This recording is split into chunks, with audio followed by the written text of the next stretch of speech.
just a little quick announcement before we start the show. We've been nominated for Best Podcast at the Australian Adult Industry Awards. We will put the link in the description to vote for us. Voting starts on the 3rd of March. So, if you enjoy the show and you enjoy us, we would love your vote. And, thanks and enjoy the show. What's up, everyone, and welcome back to Sex with Kat and Mark. And this week we are talking about consent, but sexy consent, how to make consent amazing. Now, before we get into that, Kat, how was your week? But before I get into my story of the week, actually, my story didn't happen this week, but it happened while I was on my holiday. But that's true. As this is the first time that we've kind of sat down, just us two to properly chat in. It's been too long. It's been a while since we've done just us two. Yeah. No, but we've done a few interviews lately as well, so it hasn't been just us two for a while. The news that I just want to share with everyone listening, since we haven't shared it on air yet, I don't think, is...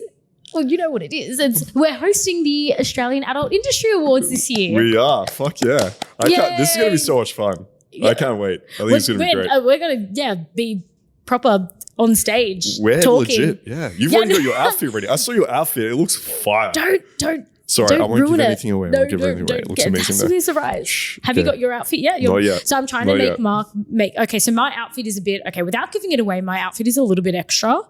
And so I was like, Mark, sorry, but now you need to try to match. Extra too. You need to try and match this. That I wasn't thinking, when I saw your outfit, I'm like, that looks amazing. Like, it's extra, but it looks amazing. And then you're like, you're going to have to match. I'm like, oh, fuck. Okay. Okay, we'll have to figure something out here. So yeah, we'll need to have a look this weekend, and we'll suss something out. We'll get the matching going on.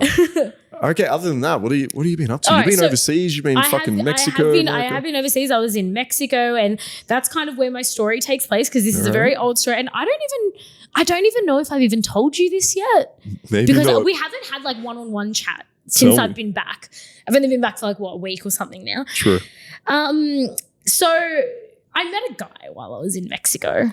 Oh, okay. So I haven't told you this. Me this. Okay, all right. So there you go. Hit me. So while I was in Mexico, I finally had my first experience of having to break the news about what I do for work to someone who's a bit of conservative. Like a normal person. I don't know. He's a normie. He's a mortal. He's a regular, non-sex working mortal. Yeah, he's just your average. He's one of those. Just an average guy. That he's like he does FIFO. Okay. Just an average guy that lives in Perth. So he's not extremely conservative and closed-minded or anything. He's just like a normal dude. Yeah, he's just like a normal dude. But I guess I don't even know what would you call a person that doesn't do sex work? Yeah, normie. We're going to call them normies. In the sex world, we call them. We have a word that we call them is it muggle or? Okay, I get what you're saying. Harry Potter reference. Is it muggle? No, there's a specific word that people use on Twitter. Oh, I'm not in the Twitter sphere. Yeah, no, it's. All right, people are gonna have to comment below, but we can go with muggle for now because that's like a Harry Potter reference, right? Yeah, but there's a word for it that people. Oh, a sieve. A sieve. Okay, I've not heard that. I don't know what a sieve is. We call them sieves. Is that short for something? Civilian. Okay, yeah. That's like an army reference. Okay, yeah. So sieves. Yeah, in the Twitter sphere, if you're not a sex worker, you're called a sieve, which is just a civilian. Which that's like a superhero reference because you've got the superheroes and then you've got the civilians, right? Okay, fair. It's also like an army reference, I think, like referring to those in the army. Yeah. All right, so you met this a guy civilian. From Perth. All right, you met a civilian. I did. And we hung out for maybe so we were kind of in the same group of friends. So I assumed that he kind of already knew. Okay. But it was so, I don't know, it's a hard story to tell because what happened was I think I met him on a Sunday, right? Mm-hmm. So on the Sunday of maybe getting into Cancun, right? Mm-hmm. And then we kind of started hooking up that same day. And then after a few days, obviously things started kind of escalating and kind of we're a bit fond of each other.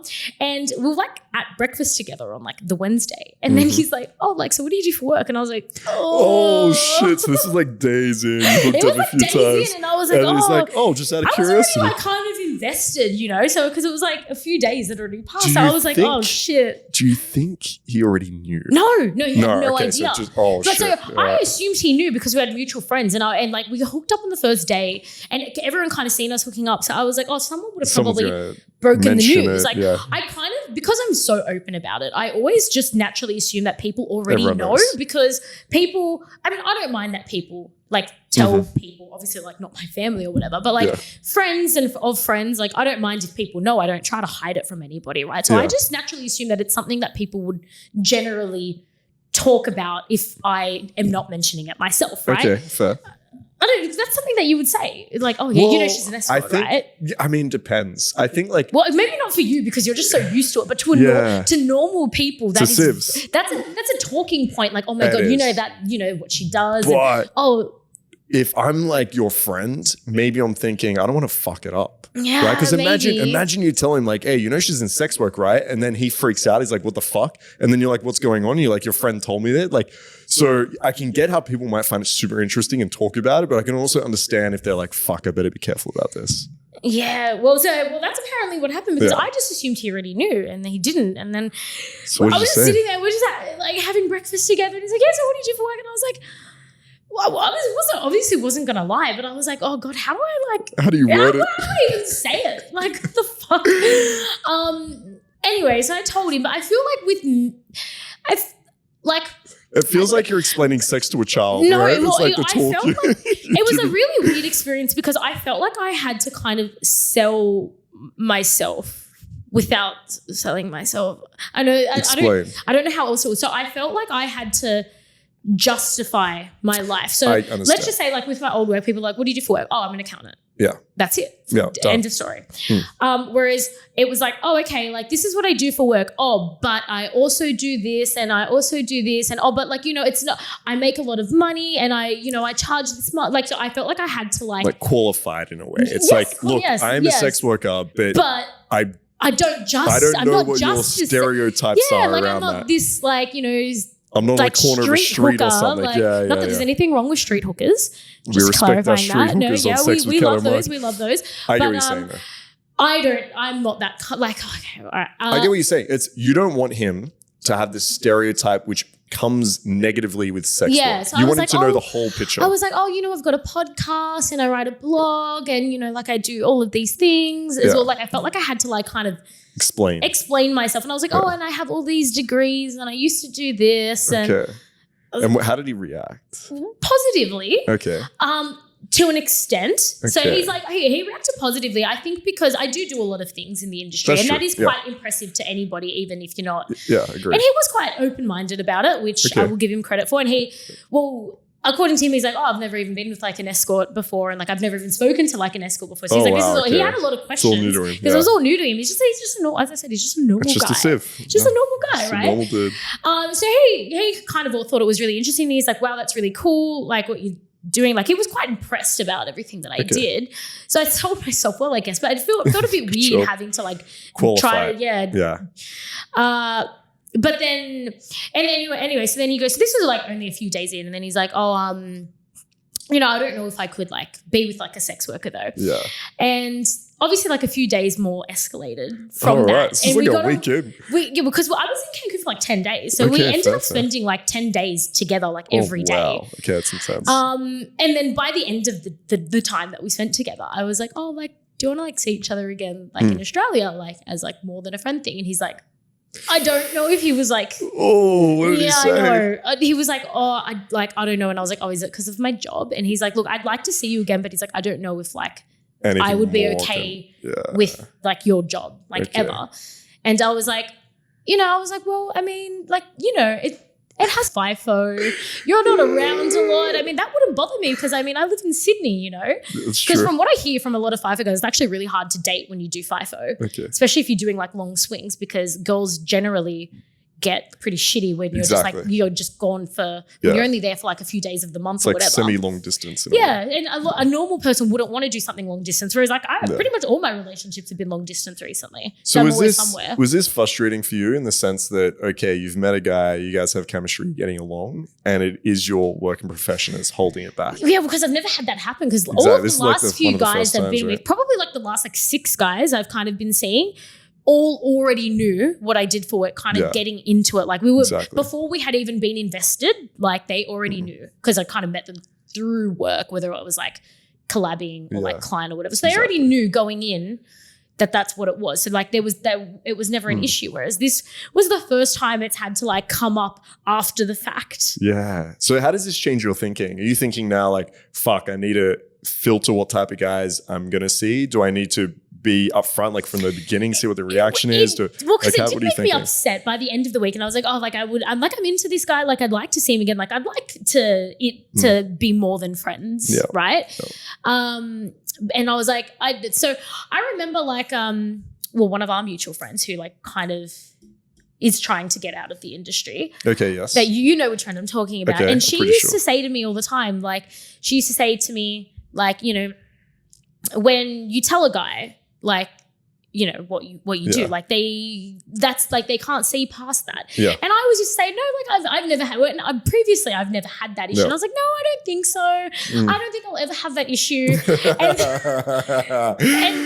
now I have that, and then all I could like when he like then, you know, we parted, and then like all I could think of was like that conversation that I had with her, like going over and over in my head. And I was like, I never ever thought that my job would ever be an issue in my life. Really? Which is a very naive thing to think. Super naive. I honestly thought that I would just go my whole life without ever having an issue. Because I've made it this far. That's fair. I'd made it this far without ever having an issue. I'm probably a year and a half in, and I've not had any problems yet. In a year and a half, I've not had one issue. Yeah. So I was like, and I just assumed that everyone I would probably date, I would have probably met at work. Yeah. I never thought I would probably go for a civilian. Exactly. I honestly never thought I would.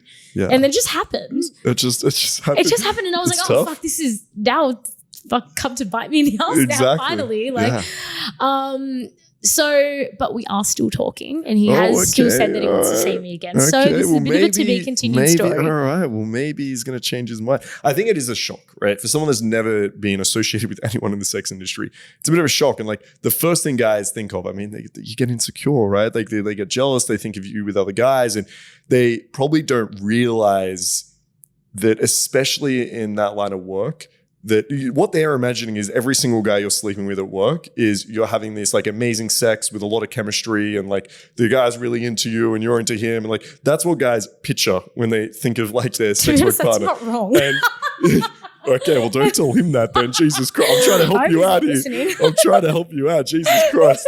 All right. Well, listen. Okay, you're in love with everyone. This is it. You go on long romantic walks on the beach after the fucking. All right. Well, I'm sorry. I'm sorry, Perth guy. You can still have relationships, like you said. Lots of sex workers. Of course. No, I'm a big advocate of that. I'm trying to support you. I'm trying to help you out. You're pushing I'm just putting the nail in my own coffin. Hey. Yeah, exactly. What I'm saying is like what you do at work will not affect how you feel about that guy. No. You will still care about that guy regardless. Whereas what he's thinking is when you're at work, it's going to affect how you see him. He's thinking that you're going to compare him all the time, that you're not going to enjoy his presence as much. That's what is going through his head, which I don't think is necessarily the truth. Well, what I think, because we're still messaging. So it's been a few weeks since I've been in Cancun. So we're still messaging, and he still said he wants to see me. So I think we'll see what happens. Well, like I think what's going to happen is maybe he's seeing, like, maybe he's seeing how maybe he feels with things. Well, because I mean, like, you know, if it's been a few months and he's like, oh, okay, you know, all right, we've been talking for like a few months, maybe seeing each other for a bit, you know, okay, like she still seems cool. Okay. Yeah. Even though what she does for work, it hasn't impacted our relationship. Maybe that's what he's thinking. What if he's thinking, maybe I can wear him down? Yeah, maybe you wear him down. What if he's thinking, okay, this isn't a relationship girl. This is like against one of the things that I'd be okay with. But she was a lot of fun in Cancun. The sex was good. Maybe I'll see her a few times and like keep it casual. Yes. Would you be happy with that? No. Okay. No, because I mean, I have casual sex all the time. I don't need more casual sex. Well, yeah, maybe you need to suss that out next time you see him then. Yeah. Like I'd just be saying, hey, do you just clearly see this as casual, or is there a chance? If there's a chance, we can suss it out. It's cool, no rush. I think it will take a few meetings, a few like seeing each other's again to maybe figure it out. I think as long as you're aware of that. Yeah, I know that could definitely be a possibility. I know that could definitely be a possibility. Cool. But Perfect. I mean, because like you got to remember as well, like he lives in Perth and I live in Sydney, so like it would be effort to see each other. So it's not like if it was just, like that's not really just casual sex. Like when like I live on the other side of Australia, right? Yeah, I get you. Like it would have to be. It's a bit more effort than just that. It is a little bit more effort, but it can still be casual. Yeah, but it would. It's a little bit. Well, I mean, I could it. Yeah, like 100% good. Yeah. Listen, I've flown girls out to me before. It's been casual as fuck. Okay. All right. Well, let's see what happens. Anyways, that's to be continued on that one. I mean, we're still kind of talking, so maybe I might have good news. Well, I mean, he's in the mines at the moment, so it's probably going to be a while. Okay, we'll catch up. See him. We'll catch up next episode maybe and see what happens. Oh no, he'll still be in the mines in a couple of episodes. Okay, whenever it happens, I'm willing to wait. We'll find out what happens.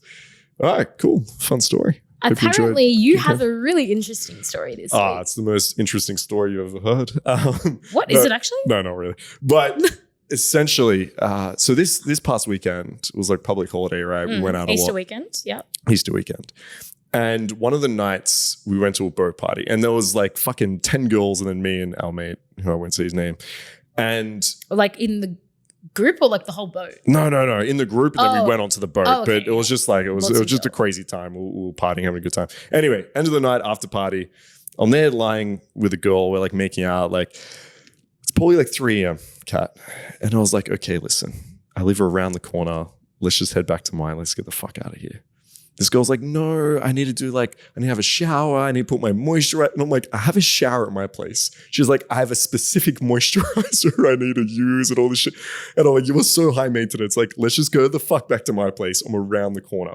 And she's like, no. Let's go to my friend's place. She has a spare room and I've got my stuff there and like my fucking special moisturizer.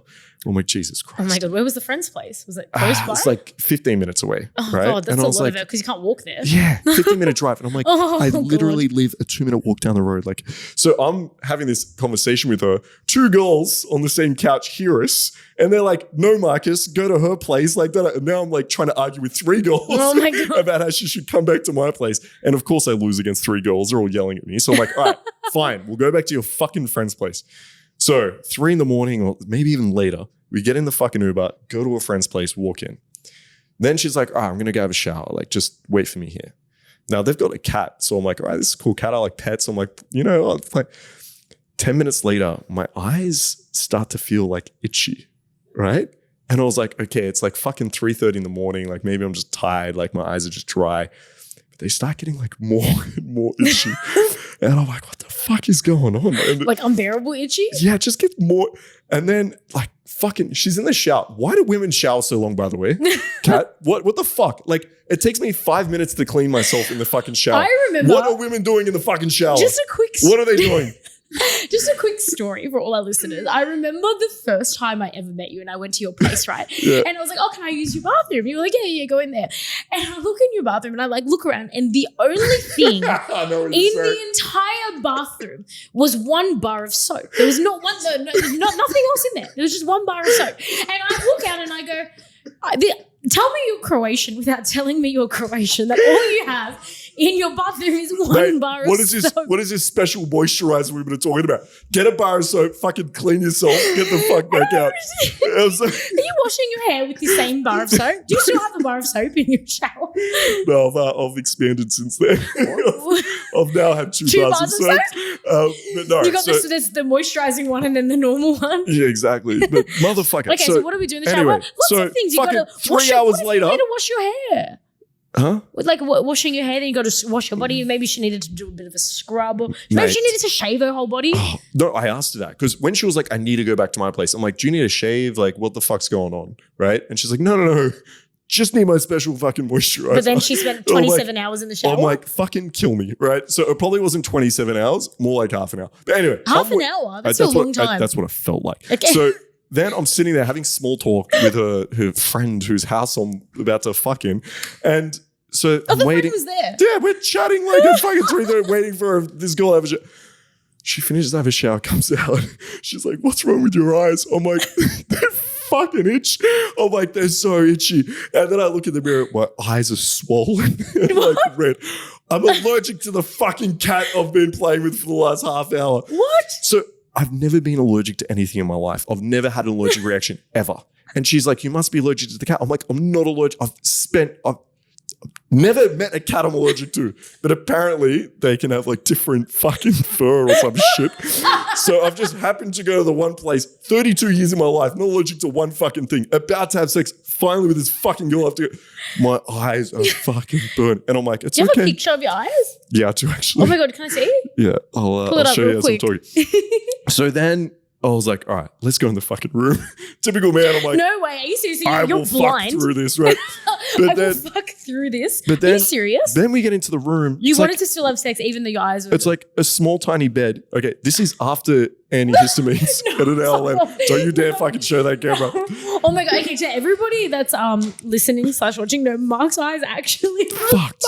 They look like you look like a fish. Yeah. And then this girl's like, yeah, let's go into the room. We get into the room. She turns the light off. It's pitch black. We're like lying on this single bed. And then guess what happens? The cat comes. Meow. Like the cat from the fucking room. And I'm like, what the fuck? And I'm like, I just look, I'm like, I'm leaving. I'm sorry, I'm going. She's like, what? I'm like, I'm leaving. I can't do this. Like, you're a pretty girl. You're a lot of fun. You're great. We have good chemistry, but I'm getting the fuck out of this place. So then we get up and she's like, I was like, all right, you can come with me, right? So she has a special moisturizer on. Wait. So she, okay, stop. So you're dying. Yes. And you invite her then to your house. Exactly. So then on the way out, her housemaid, whatever, her friend hands me 2 antihistamines. Thank you very much, by the way, if you're listening. You're a legend. So I take more drugs. Then we take an Uber back to my place. Get in there. Then I get to have my shower. Fuck you. Okay. So I get my 2 bars of soap. All right. Have my shower, wash my eyes, get into the room. That's what my eyes look like at that point. So this is after they're very much improved. And I'm like, all right, my eyes so feel they were good. worse than that? They were much worse than that. Are you kidding me?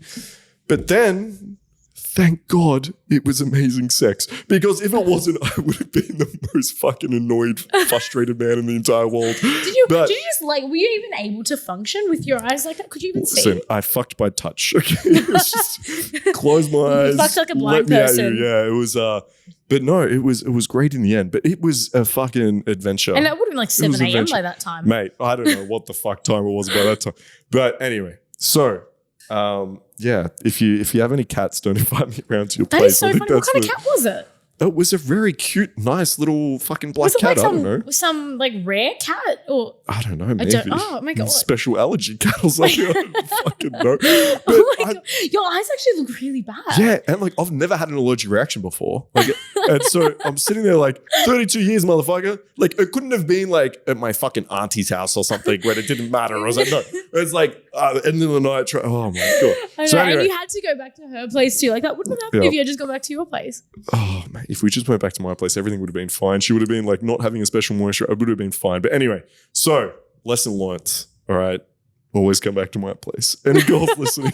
This is why because you never go to girls' places. No, and I told her, I'm like, my rope's at my place, my vibrator's at my place, all this shit. But my moisturizer, but it was like, I was arguing, but it wasn't until the other 2 girls on the fucking couch at 3:30 in the morning started yelling at me. You probably would have won if those other 2 girls were there. She had some backup, yo. That's why I was trying to like call in her friends, like someone help me out here. Like, fuck. Oh man. Anyway, so that was my story. Hope you enjoyed it. That was actually a good story. I did actually thoroughly enjoy that. All right, thank you. Usually cats fucking dissing my stories. Yeah, usually your stories are very disappointing. I'm not going to lie. On the way home, when my eyes wanted to be ripped out of my face, the thought I did have is, Kat better enjoy the story. She better like it. I hope that was a thought you had. It was. Okay. Yeah. Consent. Yeah. Let's get into consent. Yes, consent. So we've wanted to talk about this on the show for a while. We've mentioned it here and there a few times, but we said, you know what? No, we're going to save it and give it the time it deserves. Yeah. And I consented to that. I said, Kat, that's a great idea. Let's do it. I have your consent in writing. I exactly, you do. Where should we even start? I have so many notes and I spent like so many hours like reading about it, trying to get like ideas of pointers and things. I'll be honest, I don't even know where to even start. What is consent? Yeah, okay. Maybe we should start with that. What is consent? What is consent? Hard question. I mean, so very vaguely, consent is obviously agreeing to, well, anything really. It doesn't even have to be something sexual. It could even be, I don't know, like you had to consent to go to that girl's place, the podcast, right? Consent, yeah. Exactly. I think to me, consent very broadly is that ability to actually give permission and permission for a certain act, especially when we're talking about sex. But then there's different elements to that. I think for consent to be, let's say, correct, or I'm not sure the right word to use here, but for consent to be proper, I think number one, it has to be informed, right? You actually have to know what you're consenting to. If I'm just like, hey, Kat, do you want to do something later? And you're like, yes. And then I fucking, I don't know, burn your house down. And I was like, that's what I was talking about. Yeah. It's like, you can't consent. So I think like being informed, understanding it, I think is good. I think the next thing is it also obviously needs to be like freely given. So it can't be like, hey, not you coerced. don't do this. Yeah. Right? I'm going to burn your house down. Exactly. And when we think about like sexual partners, I think, you know, it might not be that obvious, but it might be small things like guys say, right? Like they try to coerce you into it. And, you know, I'm sure girls might do this as well, but I'm thinking of men where they might say, well, I only will see you again if you do this, or other girls do this. And there's like pressuring into it. So I think it needs to be like freely informed. The ability to take it back, I think, is super important. So if we say, okay, I want to fuck you in the ass, and you're like, yeah, great. And then I go to put my dick in and you're like, oh no, actually I don't want to do this anymore. I can't then turn around and be like, hey, you consented, motherfucker. Yeah. This is going in whether you like it or not. Lay Stretch down. that ass. Exactly, right? And the other one I think is like enthusiastic. So when I think about consent, I'm not happy with, yeah, okay, I guess we can try that. If I hear that from a girl, it's like, okay, no, right? I want it to be like, yeah, let's try it, right? Yeah, I'm keen. So I think those are some principles around like what I think makes good consent. I agree with all of those. I just want to add two more based on like the legal definition. So yeah, everything you just said, plus legally you have to be of legal age to give consent. Okay. So I think depending on what state or country or whatever you're in, the age I think varies. Yeah, it does. I think in New South Wales, is it 16? Yeah, 16 here. America, usually it's 18 in most states. Europe, you can be as low as like 14 and shit, depending where you are. It depends on where you are, but yeah, obviously you would need to consider that if you're, you know. Yeah, depending where you are. Yeah. Depending on where you are. And you also need to be sober. To like legally be able to give consent. So if somebody's drunk and they consent to something, that's not, in the eyes of the law, that doesn't count as consent. And I think this is the biggest thing I think we need to promote, because I every time I speak to women around what they consider to be their past sexual assault or rape, it's never the stereotypical idea of what people think about rape, where it's like some guy jumping out of a bush and grabbing them and like fucking them.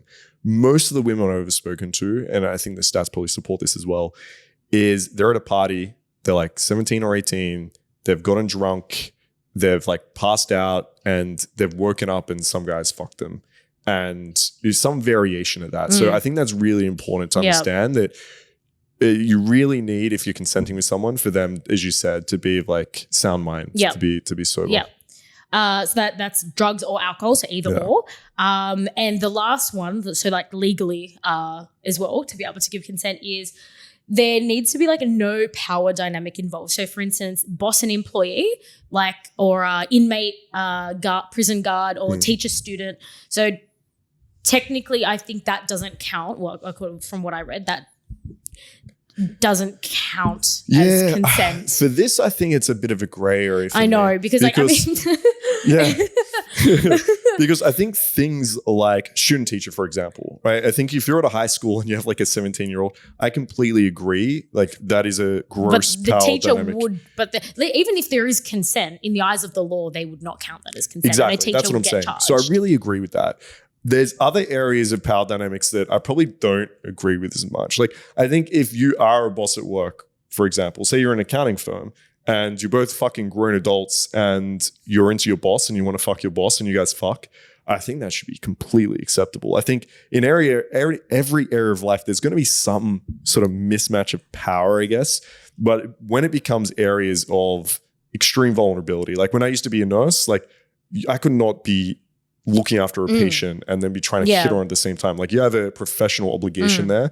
So they do have rules around that specifically. Like you can't be romantically involved with any patient after, unless it's been like 6 months later or something like that. So yeah, I think it is a bit of a gray area, but for sure I agree with things like student teacher. I think there would probably be a little bit more to it than that, because I know I was sleeping with when I was working at like my accounting firm. I slept with like one of the directors. Damn, all right, that's good. But we, like, so anyway, but technically, was it at work? We did it a few times at work in the office and at some of the work parties. But so we had to like keep it really on the DL because we were, so in our work, like the firm that I was at, there was like levels, like grades, and there's like, I think there was like 10 and he was, I think like, I was like 1 and he was like 9. So he was up there, yeah. So he was like, basically that to like simplify things. I was a 1, he's like a 9. And it actually says in like all of, I think when you get above like a 3 or something like that, it actually says in your contract that you can't be involved with anyone plus or minus 2 grades. Oh, okay. And we were like 9 grade difference. So he would have got fired. Okay. Right. So but that power dynamic is a little bit sexy though, right? I thought so. You're like, I want a 9. I'm not fucking around with these 2s. It went up to like a 10. So I mean, I could have gotten something a little bit better. But you know what? I was like, Nine's not bad. Take what I can get. 9 will do. All right. So how would you go then about, with this in mind, if you are on a date with a guy? So let's say like, fuck it, online date, Tinder, something like that. You're on a date. You go to dinner, you're having a drink, you come back to your place. How would you want that consent process to look like for you? Oh my God, I don't know. So, okay, so this is, I think, where the question gets like a little bit hard, like putting it into practice, because I mean, I think people know when they hear the word consent, I feel like people like they kind of know what consent is, but then when then it goes into practice, it's a little bit then harder, especially when you're like caught up in a moment, right? I don't think outside of work, because obviously like when I'm with my clients, which we can come back to this a bit later, obviously it's very straightforward. That explain what's it like with your clients then? What do you do for consent with your clients? Well, it's all documented usually, like in the form of like text messages so I'm a client, or emails. I'm a client, I message you, I'm like, hey, I'm looking for like a service, I want an hour. Yeah. And then you would say, well, what exactly do you want?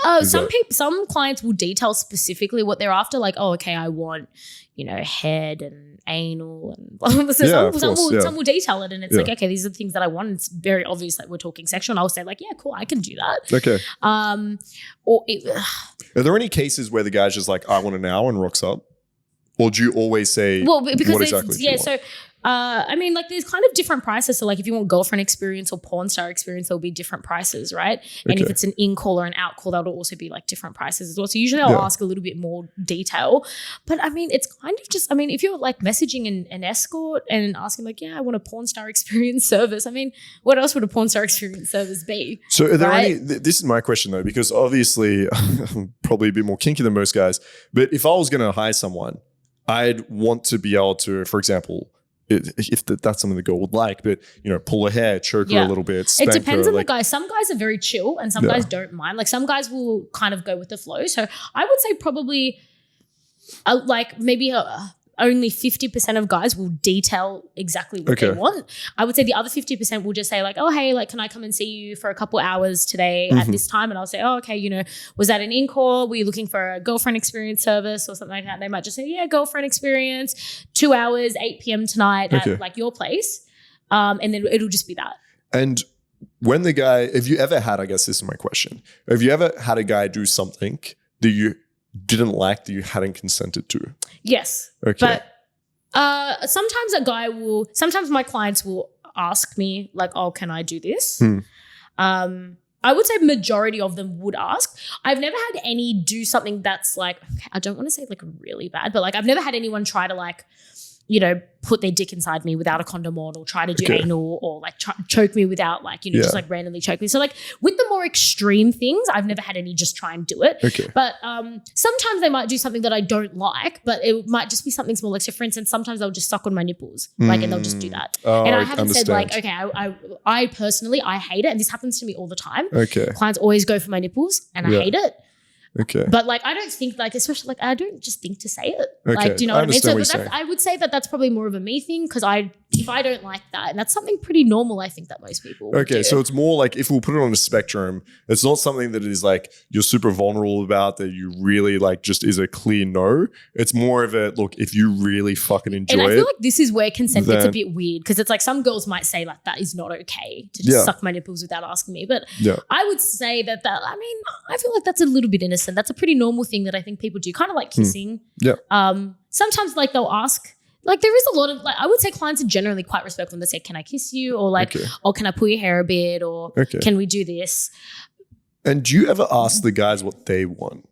Right? Do you ever say like, okay, fuck it. Like, do you want to be pegged? Do you like head? Like, do you like to be dirty talked to? Like, do you ever go through all the guys like, or you just kind of expect them to? It kind of depends on how the booking goes. Sometimes the booking will just kind of naturally flow into a certain direction, and you know, you kind of read them in the moment. Yeah, it kind of just naturally progresses towards certain things. Okay. Other times, depending, you know, if they seem a little bit nervous or maybe it's their first time or things maybe might be moving a little bit slower, I might say like, you know, we might start making out. I might be like, oh, like, what are you into? Okay. And they might, you know, just say like, oh, I like this and this and this. Okay. Or I might say like, you know, what's your favorite position? Like, okay, what kind of porn do you watch? Like things like that. Okay, but it kind of just depends. Sometimes clients are a bit more comfortable and they kind of just naturally and they might lead a little bit. Or, so it kind of just depends on the client.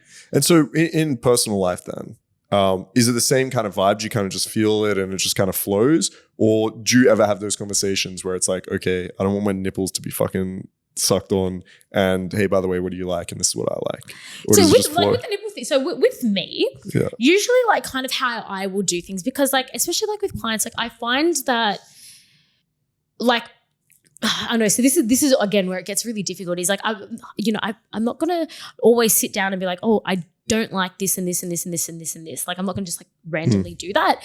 Usually I'll kind of, what I do normally is like if they just do it, I'll just say, oh, I don't like that. Okay. And then usually they stop. And it would be a problem for me if they just kept on going like in a malicious way, and then I would just stop the whole thing and be like, okay, like you'd need to leave. I've never had to do that. Yeah. But I would say 100% of the time, if I say like, oh, I don't like that, they will usually just stop. And I kind of, that's sort of how I do it.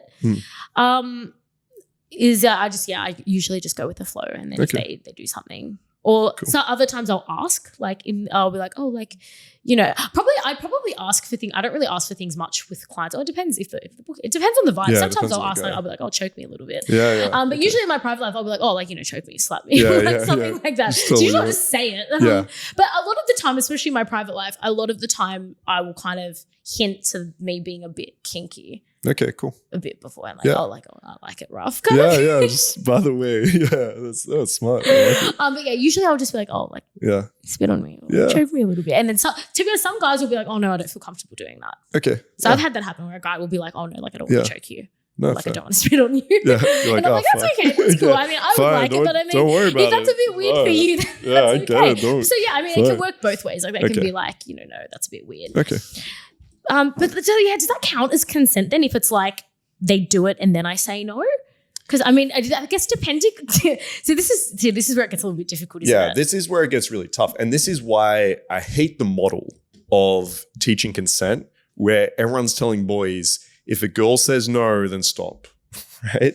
Because what it's not teaching them is, okay, what about a situation where you're at a party, right? You're both 18, you guys are having some drinks, you're both getting drunk, you guys are both into each other. You're both consenting to like making out. You may be like, you know, flirting with each other all night. You're getting really close to each other. And then at the end of the night, he takes you up to the bedroom and you're like really drunk and kind of like half passing out. And then, you know, he fucks you. And this girl never really said no, and she looked like she was consenting the whole time, right? It's like the model of consent where it's just like yes or no doesn't really account for that. And also what it doesn't account for, it's like, hey, do you want to have sex? Yes. And then once again, the guy takes her to the room and then he tries to fuck her in the ass. And this girl feels incredibly violated, right? Or, you know, maybe he talks dirty and says like, hey, you little pathetic slut, right? which can be kind of hot, but not if the girl doesn't understand the context behind that or doesn't like it or doesn't consent to it. Like she's not aware that this is a kinky session. Right, exactly. And so that yes or no model, I feel, is super limited. Whereas I see consent, like when guys talk to me about, what makes sex good? How can I be better in bed? Like one of my first answers is consent. And it sounds boring and it sounds like, fuck, why are we talking about consent? The way I think about it is less about consent and rather about fulfilling her fantasy. So you said you like to be spat on and choked and blah, blah, blah. If you have a guy, really though, if you have a guy that is able to give you that fantasy in that context, you're probably going to enjoy that a lot more than a guy that has a little bit better technique, So that's what you need to realize is you almost have this ability to read her mind. You don't need to guess, and it gives you confidence. Like if I'm having sex with a girl and I'm not allowed to like attain consent and like go through what we both like, even me as like a sex coach with a lot of experience, I feel so lost because I'm looking at this girl and I'm like, I don't know what you fucking want, right? Like I don't know if you like words of affirmation, if you want to be fucking told you're a little whore. I don't know if you like to be spanked until it hurts or if you just like it a little bit more light. I don't know if you want more of a tantric connective vibe with eye gazing. Like, I don't know. I can make a guess, but then I feel like I'm guessing. And it's like I do this thing where it's like you wrap your hands just around the lower collarbone, seeing if she likes to be choked. And the whole time you're in your head wondering. Whereas if you're able to have a conversation beforehand, then there's no wondering. You get to both fulfill each other's fantasies, you have amazing sex, and you're both very confident. And then there's none of this worry about, I didn't like it and the consent issue. Because one of the biggest areas around consent, which is the problem, is what I call like post-sex consent. It's like the girl might have even said yes in the moment, but then afterwards she kind of regrets it, right? Because it's that whole idea of, this is a good question for you, Kat, is how would you feel? Let me try to think of a scenario. Say, for example, we set up a gangbang, right? So there's 5 guys and you. And this is nothing you've really, right? Like this is nothing you've really done before. Yeah. And you might be a bit nervous about it. And you're not really sure, but like we convince you and you're like, it's going to be so much fun. You're going to love it, blah, blah, blah. So you're like, after we talk for a long time, you meet all the guys. Okay. Maybe it's something you wouldn't have done beforehand, but you're like, okay, let's do it. We'll have sex, but during sex, you bump your head, right? You get concussed and you forget the whole thing. Forget the whole talk, forget everything. And then you kind of wake up with 5 dudes around you and we're like, yeah, we just all fucked you. It's like, even though we could tell you and you would know you've consented beforehand, like, how do you think you'd feel in that moment? I actually have a very applicable story about this that happened like a few months ago, just before I went to, it was a few months ago. So it was me and like, it was me, another girl, and then 2 of our guy mates. So you know all of these people, right? And we all went out. And it was like during the night, it had been very obvious that like me and like one of the guys was gonna fuck. Yeah, like it was like we were already making out. And it was gonna happen. Like we've been friends for ages. Like we've been friends for years, right? So it was gonna happen. It's not the one friend you're thinking of. It's someone I haven't fucked yet. Oh damn. Yeah. Okay. So I'll tell you off here who it is. Is he very good looking? Yeah. Yeah, I know who it is. Yeah. Oh god. Yeah. So him, right? So we hadn't fucked yet, right? But like we were making out, and like we had, it was very obvious that is what was gonna happen. We went back to our other friend's place, and then so our 2 other friends were like getting it on. Me and him were getting it on. I gave him a head job, and then I think mid-head job I passed out. And then he then like was like, so obviously like, we were like about to have sex, and I had like basically passed out, but we hadn't had sex yet. And then he then asked our other friend, is it weird if I still fuck her? Yes, it's still. So then I woke up, and then I remember like hearing this story, and I was like, oh, so did he fuck me? And then he's like, no, like so our other friend said, well, he was really drunk. To be honest, he probably wouldn't have done it. And he probably just was making a bit of a joke, right? Yeah. But I then still had to be like, okay, well, did it happen? Did it happen, right? It didn't. But then then obviously like my other friend was like, what would you have done if you had woken up? And I said like, like that. He ended up doing that, right? Yeah. How would you have felt? So and then I thought about it, and I was like, I probably, maybe, I mean, I would have been a bit like, what the hell? Like, what the hell, man? But I probably would, like, so the way I kind of thought about it is like, maybe I wouldn't have really cared because I knew it was going to happen anyway, and I would have thought that was really weird, and I would have probably judged him a bit for it. But I probably wouldn't have minded too much. Like, I wouldn't have, like, I wouldn't have been like, oh my God, that guy was raped, because I knew that. it was going to happen anyway. But I would have, well, I think maybe because he was our friend as well. But if it was someone I didn't know, if he was like a random guy, I feel like I would have looked at it a bit differently. But then again, in saying that, I mean, it didn't end up happening. So I don't know what I would have felt after. If I would have felt much more violated by it. Anyway, because that was the story that I literally had to wake up and be like, so did he fuck me or not? Because that's why I think it's important to think of this concept as well as like after sex consent. Because I think I may have explained this on the podcast before, but we are much willing to say yes to things in the moment. And so when we're turned on, we're horny, you might be into this guy or girl, and your comfort zone and what you say yes to expands. And so yes, you might say yes to like a gangbang, or you might say yes to, I don't know, getting pegged if you're a guy or something. And then like after sex, afterwards, when everything kind of settles, the adrenaline goes away, you're like, actually, I'm not the type of person that would do that.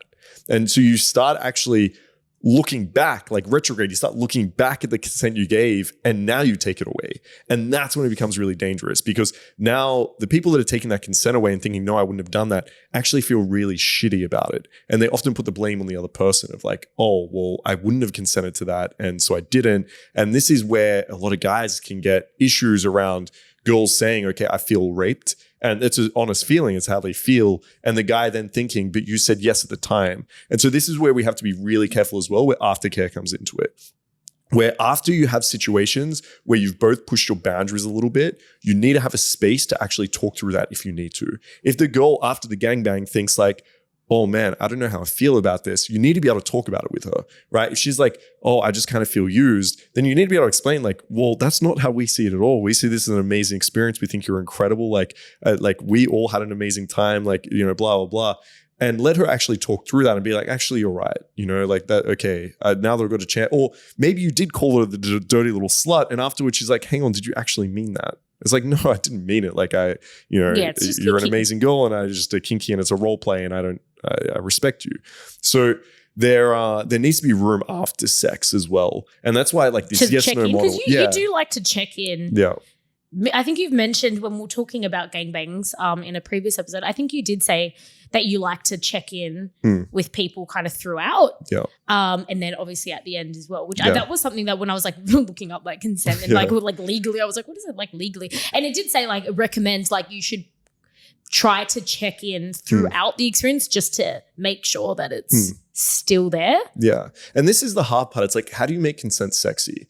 Because I'm sure there's so many girls sitting at home that are just picturing guys being like, is it okay? Is it all right? Are you still good? And it's like, that is the most irritating, like fucking drying up experience you can ever have when you have a guy just always like anxiously making sure you're okay. So it's like, how do we make that sexy? And I think the answer to that is using dirty talk in a way. So you can give girls safe words. So if I'm ever going to do anything that's a little bit more extreme, I give the girl a safe word. So, but do you have a safe word, by the way, Kat? I don't know if we've been through this. Well, I don't really do much BDSM like what you do. I've never needed a safe word for anything. So, no, it's fine. So it's, if I'm going to do anything a little bit more extreme, I want a way for the girl to say, hey, that's enough. Can we stop? Can we try something else? And so I'll give her a word to use. And so that also like backs up a little bit, but then I use dirty talk. Instead of being like, hey, are you okay? I'll be like, hey, can you take some more or what? Right? Look at me.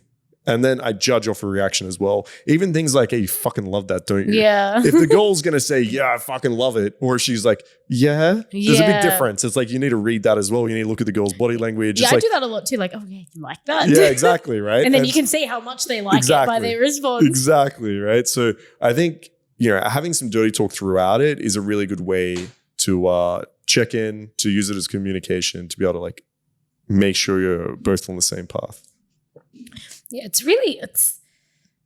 hard. So how do you normally go about things? Because I feel like a lot of people will probably disagree with the way that I like go about things, which is like, okay, pretty much during the act, I'm just like, oh yeah, I do or don't like that. Most people do it, well, that is probably how most people do, but I guess like if you want to be technical about it, that's probably not the correct way to go about it. Is like when you're during the fact or after it's like during the fact / after the fact. Well, because usually the way I do it, it's like it's technically is after the fact. So it'll be like, I'll wait for them to do something I don't like. And then that is when I say, I don't like that. I won't just say, I don't like this. Because I feel like there's so many things I like and don't like. Exactly. That I'm not going to sit and list everything I do and don't like, because that'll take me all day. Exactly. And sometimes I have clients being like, what do you like? And I'm like, oh, mate, there's a lot of things. Like, exactly. So I think for everyone out there, like, you should have your own list. Right? You should consciously know what you like and what you don't like. Not so that technically you can show someone, right? But you should know in your own head. And then you should list them in like areas of where you really fucking don't like, huge, like big no, to things that like, okay, I'm happy with not having to explain this to him, but if it comes up during it, I'm happy to just let him know. But I feel it's hard because I feel like there's things that I definitely wouldn't like, but it's something that it would just never happen. It never happens. So, I would never. It could. I guess it could happen. Like, I guess I could technically be raped by a client, but like, I get what you're saying. It hasn't happened, and I feel like the chance of it happening is very low. So I'm not just going to be like to a client, like, hey, don't rape me. Yeah. So I'd put those yes and no's, like things you do and don't like, in areas that you really don't like, things that you don't mind, and things that you're okay with, right? But then also what you need to do is categorize them in different styles of sex that you might be having. So if you're having a girlfriend experience, for example, there are things on that paper that aren't relevant. Like if for example, some girl tells me, look, I just like things really like sensual and soft, and I don't like being hit. I'm not then going to go and start asking her, okay, which thing do you like to be hit with? Or how do you like your hair being pulled? It's not the category of sex we're going to have. So I might start asking things like, okay, how do you like to be in and out? Or what vibrators do you like? Or that's, do you like eye gazing? This is maybe what I go into. If I have a girl that's like, yo, I love BDSM, I love to be tied up, then I'm probably not going to ask about those other categories about eye gazing. We're probably going to stick to things like, how do you like to be tied up? Like, what type of impact do you like? Do you, these are the questions that I'm going to start asking. So yeah, if you're just having what I consider like more vanilla sex, then yeah, it's going to lower those things that you actually need to mention and talk about. But the first thing should be, what type of category of sex are we going to have? What type of sex are you into? Then from there, you can pick and choose, and there's going to be some things that, you can figure out along the way. Yeah. Right? Like if there's small little things you don't really mind that much, and you're happy to just let the guys know afterwards, that's also okay. So my question is, I'm a guy, and I'm out drinking with a girl. Girl's drunk, I'm at a bar, whatever. Or maybe I frequent bars, and I'm often taking lots of girls home from bars. What is like kind of the best way to like get consent there? Well, so this was a question I had with you off air. Is like, so like legally, like let's just say I like pick up a girl from bar, and then later on she says I raped her, but I didn't. How do I then prove? That this is tough because I mean, number one, legally speaking, they need to prove that you didn't get consent, right? Like that's what actually needs to be proved. So you don't technically need to prove that you got consent, but obviously my view on this is you don't want to be put into this situation regardless legally, like just morally. The way I'm thinking about this is I always want the girls to leave having an amazing experience and leaving feeling better about themselves than they did before. So even if legally it doesn't fit like sexual assault or rape, or legally I don't give a fuck about that. I always want the girl leaving feeling she had an amazing experience. So the way I go about this is if I meet someone at the club, I don't want her to get drunk. Sure, you're at a club, she has a few drinks, okay. But the minute she starts getting drunk, it's like, okay, number one, I just find it fucking annoying, to be honest. But that's someone I'm not taking home. And if you are taking them home, then you don't fuck them that night. Just sleep with them in the bed, and then you can have morning sex when you guys are both sober. So that's number one, right? But number two, I am doing this consent procedure where I'm doing it in a fun, floaty way where I'm like, I'm curious, like, what are you into? And girls might be nervous, they might not know. And you can ask them other questions like, what type of porn do you watch? What type of sex do you have with your partners? Like, what's your fantasy if you were to think about it? And maybe I need to guide them a little bit. I could say something like, look, to be honest, you seem like the type of girl that would like rough sex. She's like, oh yeah, I guess that's true. Okay, well, what type of blah, blah, blah. And so I try to lead that conversation there. I'll share with them what I want. And so by the time we have sex, I've got a pretty clear idea. And so with that clear idea, hopefully you're not going to step outside of her boundaries. And then after sex, you lay there, don't kick her out right away, right? Because a lot of these situations where girls are just kicked out, right? Lay there with her afterwards, let her explore anything she needs to, have that aftercare. And also the last point on this, Kat, is you also need to be very aware of like what intent you're setting here. So I will never tell a girl, yeah, I'm looking for a relationship. I want to get married with you and have kids, and then fuck her and like not call her again, for example. If I want a one night stand, if I'm in Vegas for like a night and I just want to fuck and that's it, the girl's going to know I just want to fuck and that's it. Right. So I'm very clear about what I'm after. I think that's also very important. So to the guys listening that maybe want a one night stand, like how do you say that to somebody? So I wouldn't just come in and say, hey, by the way, I never want to see you again. I might, it's usually circumstantial, right? Like I will let the girls know, for example, if you're a guy out there, I would let them know, look, yeah, I'm staging my life, or I'm just having fun. I'm just whatever. I'm living my life. You could hint at being a little bit more sexual, especially if you're talking sexual. I would never future project anything. If the girl asks what you're looking for, don't tell her a relationship if that's not what you're after. Like, hopefully all of this is going to be hinting enough to the girl that you're after just a fun sexual experience and that's it. Most of the time for me personally, the only times I'm really looking for a one night stand is, if I'm like leaving the country like the next day or something. Like if I'm in an area and we have fun and amazing sex, it's more likely to be something casual than a one night stand. Like if the girl's like fun and exciting in bed. But I think, instead of just saying it, I think hinting at it with your behaviors is I guess you could even just lie and say like, I'm only here for 1 week. Yeah, I mean, you could. Yeah, you could. You could also. Because if I knew a guy was only going to be here for 1 week, I would be like, exactly. I'm never going to see him again. So I would go into it knowing I'm never going to see him again. And then I guess if I did run into him again, I'd be like, oh, sorry, you're back. Yeah. So that could be a strategy. I think it's probably just easier to just lie. Yeah. I mean, because how else would you say it? Like, just if you aren't actually leaving, how else would you say nicely, I don't want to see you again? Yeah, I think if you are the type of guy that's going out and fucking a lot and you don't especially want when you're like too a serious. bit younger. It's generally the younger guys that have a little bit more energy for going out every night. I find that older guys tend to not really want one night stands just because they're lazy. They're lazy. I generally think women can pick up on this. Like, no, we can't. I'm telling you, there's been lots of times where I've like had sex with a guy and I genuinely did not think it was a one night stand, and then it was. Yeah, I'd question what he looks like in terms of behaviors on that night. Because if I'm picturing this with myself, right? If I'm picturing me being very sexual, flirting with this girl a bunch, coming off as a little bit of a fuckboy, coming off a bit of a ladies' boy, you come into my room, it looks like a fucking sex dungeon. Like, I don't imagine any girl sitting there thinking, this guy wants something serious, right? I just don't see that happening. I can understand that maybe you thought, this guy wants something casual and now he doesn't want to see me again. Sure, there's maybe some gray area there, right? But I think as long as you're not coming off that you're wanting something super serious, that's what's important. And if you're a guy out there listening to this, by the way, sex the second, third, fourth time is often better. So even if you are looking for something like not that serious, if you've met a girl and you had a one night stand and it was a lot of fun, there's no reason you can't just see her again. Like, I can agree with that. I find that sex is always much more fun a few times in because you kind of know what the other one likes. Yeah, exactly. And you might be more comfortable with exploring like more different things or exploring each other's kinks, and you kind of get a bit like synced. Yeah, no, I agree. I think. And that's why consent's so important, because you can shorten that time frame. Like what usually people would experience on their fifth time of having sex, you can actually move that forward to your like first or second time, because that is true. Sex is always better when you know each other more. So it's like consent allows you to do that. It allows you to actually know each other more. Yeah. Good.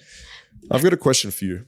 Yeah. What are your thoughts on drunk or drugged sex? And not in the sense that you're like fucking drugging someone up, but say you've been seeing a guy for a couple of months. Are we both?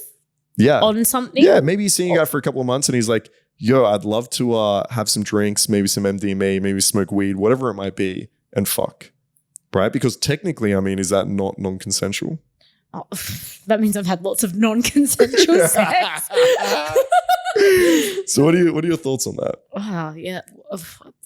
That would have mean that I would have had a lot of non-consensual sex. That's my thoughts. I mean, so obviously you're okay with it. Yeah. I mean, I'm fine with it. Yeah. No, I mean, I agree with you. I agree with you 100%. I mean, I think. So, I mean, especially, look, not so much now. I don't really party now, but and like I never do in a work situation either. So I don't party when I'm at work. And I mean, you know me now, I'm pretty boring these days. But when I was younger, I used to love getting fucked up and then having sex. I used to think I felt better. So, it does. and I was at that stage in my life where I wanted to get fucked up every weekend. So when I was a teenager, I was always fucked up when I was having sex almost. But I mean, I thought it felt better as you. Yeah, no, I agree. I think there's an area that needs to be acknowledged, which is like consenting to things that might not be so consensual, right? Like, so consenting. But there's a line, right? Because I mean, usually I was never to the point of, but okay, passing out. Let's think about the situation you gave. What if you told that guy, the very good looking guy, okay, look, we're both fucked up. You say this when you're sober. Let's both get fucked up tonight. By the way, if I pass out, I still want you to fuck me. I think that's so incredibly hot. Right? Am I sober or am I drunk when I'm saying you're this? sober when you're at the start of the night. Like hypothetically, I know you wouldn't do this, but like, how would you view that? Because I was genuinely curious the next day. Like, I mean, when I heard that story, and I was just like maybe he would have actually done it because of the fact that we were gonna do it. Well, but, I mean, but I guess maybe. So say one of our friends that I fucked, she said that to me at the start of the night. Hey, Marcus, if I pass out, I'm still happy for us to have sex. So I've got like another kind of situation where that's. So I've woken up to being fucked before. Yeah, so technically I was asleep before the sex started. And it's kind of hot. When consensual, kind of hot. So what are your thoughts on that? There's been a few times where I've woken up to dick inside me. But so is that something you consented to beforehand or no? Well, technically no. But I mean, we would have already had sex prior. Okay. Well, I mean, all of the times that it's happened, we've had sex So what are your prior. thoughts on that situation then? Well, I've never minded because it's happened a few times. Yeah. It's all been with the same person. Yeah. Like, I know who you're talking about. Yeah, I know you're talking about. So yeah, I think like there's an idea where I think it's okay to consent to things that might be considered non-consensual. I never consented to it. But I mean, yes, that's wrong. So I disagree with that. But just saying you did, hypothetically. I didn't mind, right? Yeah, but you should still have that talk beforehand, right? This is where it's a grey area, I understand you don't mind, but so because there are areas where it's like, okay, yeah, that whole idea of let's get fucked up. Or, hey, I'm going to wait till you fall asleep and then I'm going to fuck you, right? It could be, it could be the consensual non-consent, for example. So this is one of the kinks that I like where I'll have a discussion with a girl and say, okay, when we have sex, the girl essentially is acting as if she doesn't want it. So this is where she's going to try to push me away. I might like rip her clothes off. But it's you do like that. I do. That we consent to it beforehand. Yeah. So this is where it becomes really tough because imagine going to a court and saying, yeah, she consented to me ripping off all the clothes, pinning her down as she screamed at me no and fucking her, right? No, she had a safe word. It becomes a really tough gray area. And so that's why it's really important if you're going into any of these areas where it's getting fucked up together, where it's fucking witches asleep, you really need to have a strong conversation beforehand because this is really where it gets into that vulnerable territory of where you can feel like your boundaries are violated after the point. So I think it's just important to bring up as well that in my view, there are areas that, you might look at the law and be like, hell, that doesn't sound like consent. But I think as long as you have that very informed conversation beforehand where you're both enthusiastic, you both have the ability to remove that consent, then yeah, it can be a lot of fun exploring things like that. I probably need to start practicing a bit more like chatting beforehand. Yeah. I had zero consent in my life. Well, I think that's a lot of people listening, right? Probably is. So like mentally, all my consent's like after the fact. So it's like, oh, I'm okay with it. So it means it's fine. But like no one asked me if I was okay with it. And it's lucky, right? Because maybe what someone else might not have been okay with it, right? Or even for yourself, like there might be something that comes up where you're like, fuck, actually, I really wasn't okay with it. But I'm okay with everything else. Yeah. Yeah, no, it's horrible. Yeah, because I always say like, sometimes I'll ask girls like, what are you into? What do you want to try? And they'll be like, anything. You can do anything to me. And I'm like, perfect. I'm going to shave your head. And they're like, what the fuck? No. And I'm like, so don't ever tell that to a guy because you're saying everything that you're thinking in your mind. But it's like his mind is thinking something totally different. So it's like, if you're a girl out there, Jesus Christ, never say anything or everything. Have your list, right? Have the things that you want to try. Have the things that you want to explore. What other parting notes do we have on this? Like, I feel like there's just so much. Yeah, I think we covered everything. I think just as a summary for everyone, I think, as we said through, the first thing to do, come up with your own list of things that you do like and don't like. Then the next thing is start having more open conversations with your partners before sex. If you're not willing to talk about fucking sex, then don't have it, right? Like you need to be willing to talk about it a little bit beforehand and understand this isn't a boring fucking annoying topic. This is a topic that's full of pleasure. If you actually figure out what each other want, you know your fantasies, you're going to have a much better time. I think that's the actually a important good message. parting thing is when you start talking about the things that the other person likes, if you're not having if you weren't having that discussion, you might not know the things that they like. Exactly. And they wouldn't know the things that you like if you're not like, oh yeah, I want to do X, Y, Z. And maybe what we'll do is I'll put in some resources down the bottom. Do you have like courses or anything on this? Yeah, exactly. So the course, I have a big area on consent. I have some videos of me actually going through this process with women. So we sit down and like we have a mock date, and essentially I'm like, okay, so like I'm curious, like what might you be into? And we talk through it. There's also resources online. There's a bunch of people that are big in the area of consent and have written books and stuff on it. So they have some models as well. There's models of consent that you can go check out. But again, I really like to make it practical because a lot of what you read online is kind of like, yes, get them to sign a consent form on your Tinder date. It's like not going to happen. Yeah. So unless you're okay from last week. I think I heard somewhere that Tinder was going to release like a consent add-on where you could like. Oh, interesting. Did that end up happening? No, I don't have Tinder. I haven't opened Tinder in like 6 years. Same. But I think I read somewhere that they were going to introduce like a consent thing where it's like you could both click the yes, I want to have sex with this person button. Okay. But then the issue with that is like a lot of shame comes into that, right? Because a lot of girls like, I want to go on the date and like suss out this guy and check him out. Yeah, but I guess you don't have to click it right away. That's true. Like you could click it. I mean, I don't well, clearly this thing hasn't come out. I don't know. But I mean, you could click it. The practicality of it is questionable, right? This is why it's like really hard because we need to understand the shame associated with this. So if you're on a date with someone, you're sitting there and I'm like, all right, Kat, hey, do you want to like go to my bedroom? You're like, okay, can you just hit that button on Tinder first that you consent?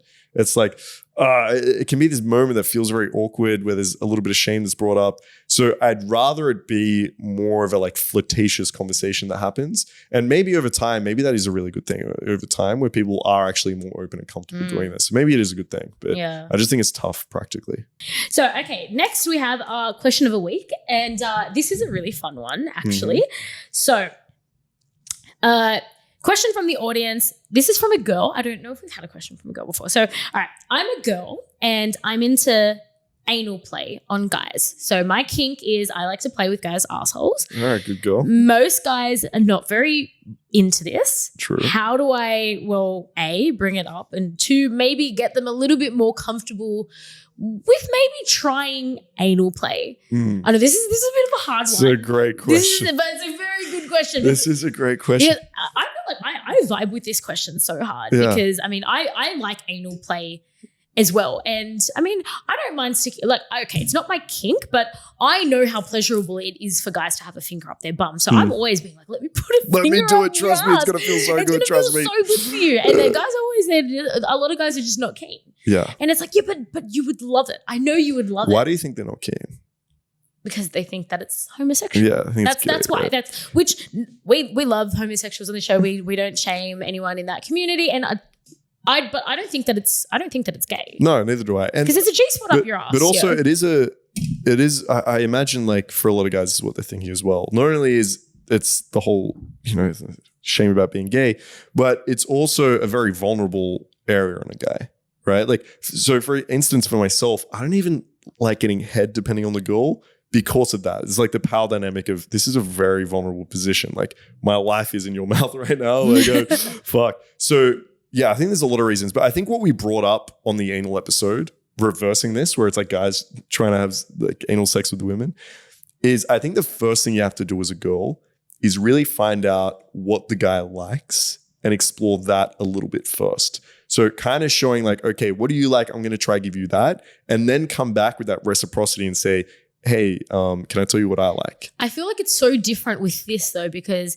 of that added, but it's gay. Yeah. Right? Because I feel like anything else, like, I like, I like spitting and I like it. Like none of those things come with the, but it's gay. Oh, but it's gay. Yeah. Like none of the other things come with that. So I think this is a very niche thing, I think this is maybe how you word it, right? I think this is maybe how you word it. So at first you do the whole like, what do you like? Da, da, da. Then when you explain what you like, you're like, oh, I find it so fucking hot when I get to play with a guy's ass. And I do it from the point of view of how much pleasure you're getting from this, because I think that's going to override a lot of these feelings. And especially if you say, I do it to like most of the guys you see. So again, that whole idea of like social acceptance is going to be a little bit more.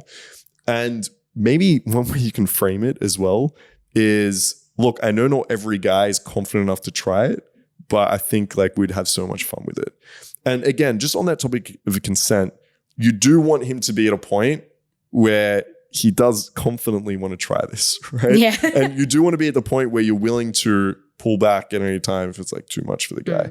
But I think explaining it, saying like, look, I just lube on my finger at first, I just play with your ass, I put it in as like fucking giving you head, or, you know, whatever strategy you have for your anal play, and explain the kind of process to him, explain that a lot of guys liked it, you've done it with a lot of guys, it turns you on so fucking much, and that you find it really like confident and manly, and you find guys, just the process of watching them able to go through that and experience that pleasure just turns you on so fucking much.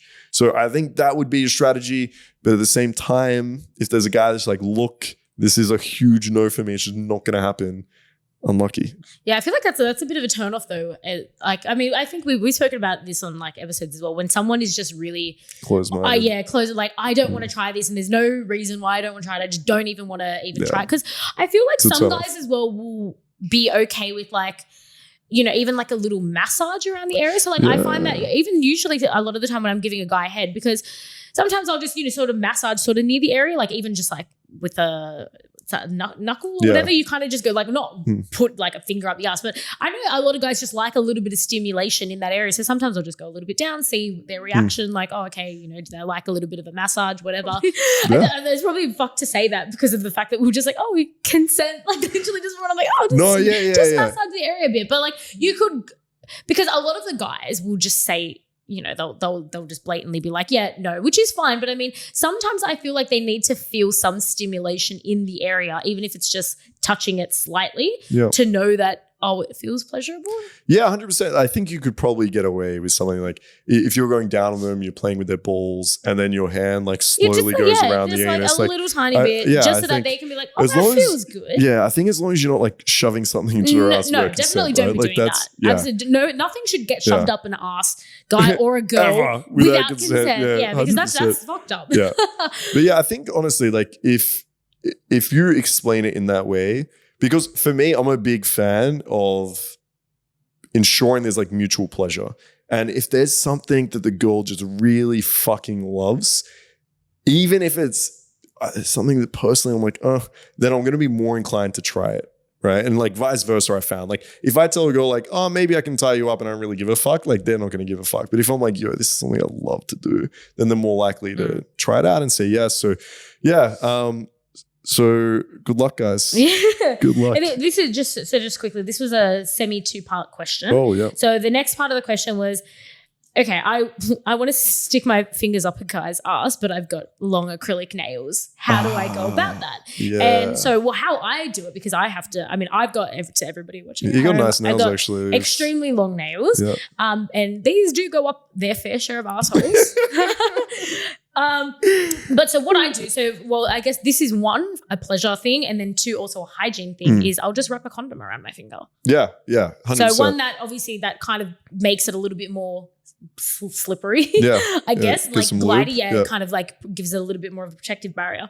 And then obviously, like, so especially like if, like, let's just say like maybe I need to finger 3 assholes that day, right? Obviously you can't be, it's a busy and finger. I've got really long nails, so like you don't know what could get trapped under there. True. So I think that this is probably not even just for escorts. This is probably good practice just for anyone that is sticking, even if you're sticking a finger up your own asshole, because shit can get trapped under your nails, right? 2 bars of soap won't even sort that problem out. So exactly. You don't know. And I think I read somewhere that like apparently it's like under your nails is apparently it's filthy. really bad. It's disgusting under there, right? Yeah. So even if my finger hasn't been up an asshole that day or whatever, like there's other things that are living underneath nails that you don't want in your ass. Exactly. Like there's all sorts of shit up there. So I will always, you can actually even get like finger cots. You can get like small condoms for your fingers. Yeah. Well, so you said before that you use I use a gloves? black glove. Yeah. A black glove. Is that a special glove? Why is it black? it's black because I feel like it looks sexier than having so it's just a normal glove. It's a normal glove. But it's just colored black. Yeah, it's like normal latex gloves that you like disposable like ones. Like the hospital ones. Exactly. But black ones, right? Because if you get the like cream colored white ones, it does feel a bit cosmetic. So the black ones to me feel a little bit more sexy. You can apply some lube onto that, use it to do anal play. And it's as simple as like you just take those gloves off, same as a condom, throw them out, and your hands are completely fucking clean right now. Yeah. So yeah, I'm a glove fan. Yeah, yeah. There should be a barrier. Yeah, 100% between the thing. But 100%. anyway, so for you got acrylic nails, just cover it with something. Or I mean, depending on how open the person is, you don't have to use a finger. You could use a vibrator, toys, little plugs, butt plug. Yeah. I mean, even with a butt plug, you could put it in and out, or 100%. I don't know what else would. I was just looking at this pen. Like, yep, you could use a pen. You could use a fucking bottle, plant. If the person consents to it, you could stick whatever they're okay with you sticking up their ass, I guess. Yep. But yeah, I mean, you could stick other shit up there. Next client walks up to the ED. I don't. What would you like? I can't find my pen. I was watching Sex with Cat and Mark. They suggested pens. But yeah, I mean, you could get creative, right? You can get as creative as you want. But anyway, so that's my tip with All right, perfect. Thank you for the tip. Sounds good. So the best for last, obviously. So my sex fact of the week. Oh, so yes. I forgot about sex facts. This one was super interesting. It actually kind of changed my mind a little bit about wanting to upsize my boobs. Oh, okay. So, yeah, I've got a consult next month to upsize my titties. And after this, I feel like I need to do a little bit more research on it, because now after this, I'm like, maybe I don't want to upsize my titties anymore. All right, tell me. So there was a study that was done.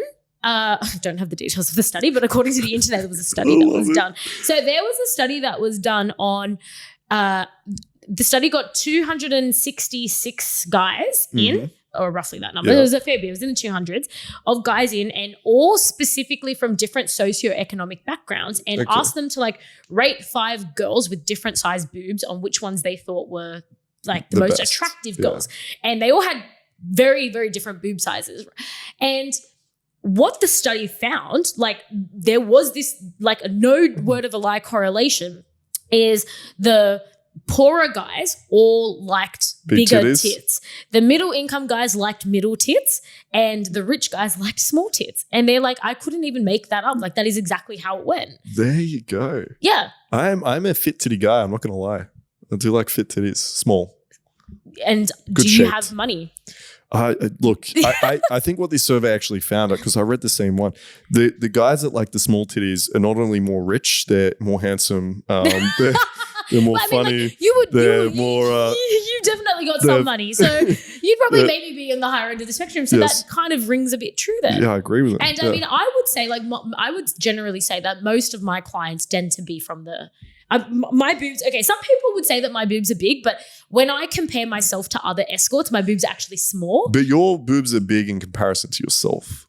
That's what you need to keep in mind. But they're small for the industry, they're small. Yeah, and my clients do tend to be quite wealthy businessmen and things like that. So I there guess it could be kind of true. And I think there's also, if I'm trying to think, like if I'm someone looking on a site, I think there is something to be said about not fitting into the norm. Because, for example, you're a much smaller girl than usual, right? So you kind of fit into that norm. And I think like if you're just I hate to use the word average, but like average in the sense mathematically, if you're like an average girl, then you don't stand out as much. So I understand how there's some girls that just want to get real big titties, right? Because it might apply to a certain group of men.